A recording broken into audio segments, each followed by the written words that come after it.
Que la paix soit sur vous.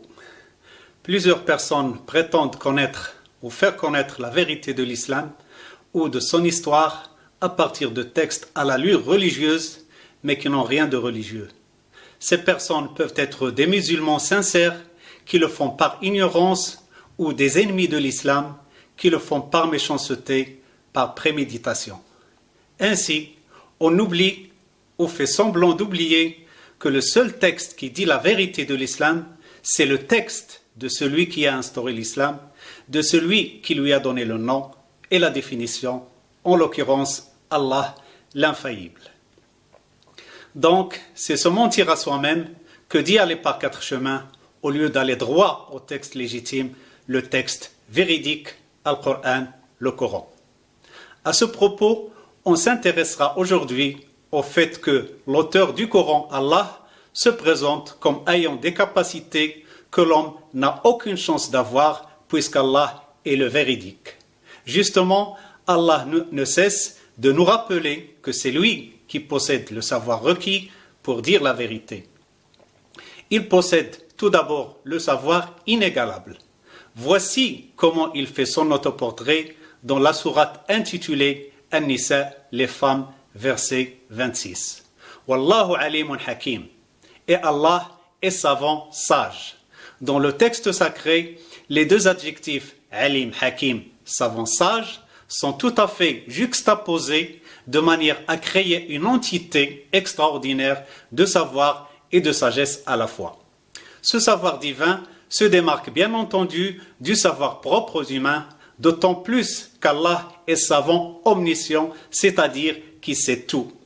Justement, l'omniscience est une qualité que l'être humain ne peut jamais atteindre.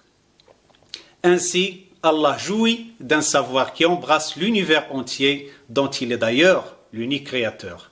Il dit, en s'adressant à son prophète Mohammed, « Alam ta'lam anna Allah ya'lamu ma fi sama'i wal ard » Ne sais-tu pas qu'Allah sait ce qu'il y a dans le ciel et la terre? Et comme conséquence évidente, il est le seul qui peut savoir les intentions cachées d'un élément décisif de l'histoire de l'humanité, à savoir l'homme lui-même, alors que ceci constitue l'une des sources de méprise incontournables des humains. Allah dit en effet, وَلَقَدْ خَلَقْنَا الْإِنسَانَ وَنَعْلَمُ مَا تُوَسْوِسُ بِهِ نَفْسُهُ وَنَحْنُ أَقْرَبُ إِلَيْهِ مِنْ حَبْلِ الْوَرِيدِ. Et très certainement, nous avons créé l'homme et nous savons ce que son âme lui suggère. Nous sommes cependant plus près de lui que sa veine jugulaire.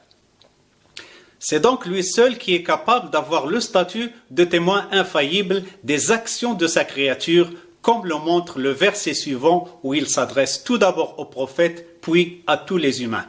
وما تكون في شأن وما تتلو منه من قرآن ولا تعملون من عمل إلا كنا عليكم شهودا إذ تفيضون فيه.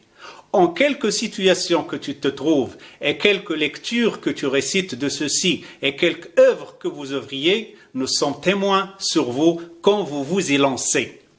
Il est remarquable de voir que la double apostrophe qui passe sans heurts du premier destinataire, le prophète, par le pronom tu, aux humains par le pronom vous, cette double apostrophe donc mime la capacité et la facilité divine à ne rien manquer de ce que peut faire un être humain, quel qu'il soit et où qu'il soit.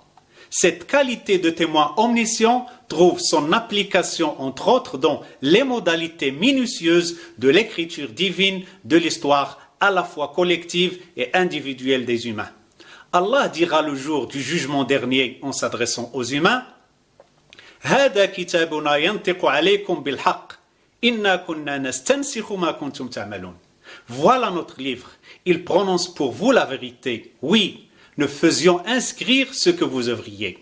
Le verbe istansakha, qu'on peut aussi traduire par le verbe reproduire, montre la précision indicible avec laquelle Allah note chaque événement au moment de l'événement, ce qui est un défi insurmontable par tout historien ou chroniqueur humain, quelque puissant qu'il soit, quelque brillant qu'il soit.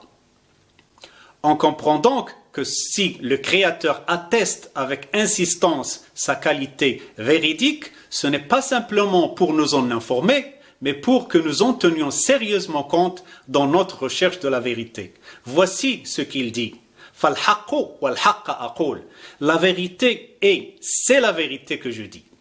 Admirons la proximité des deux termes de la répétition al-haqq wal-haqqa dont la traduction littérale est la vérité et la vérité. Cette proximité donne au terme al-haqq, la vérité, une force à la fois auditive et visuelle et par conséquent, elle donne à l'engagement divin une valeur de crédibilité manifeste. Ainsi, Allah nous rappelle à chaque fois que c'est auprès de lui seul qu'on doit chercher la vérité de l'islam, car il n'est pas une simple créature avec ses imperfections de créature, mais le Créateur lui-même, le véridique. Dans le prochain épisode, on décrira le caractère véridique de la parole divine elle-même. Que la paix et la miséricorde divine soient sur vous.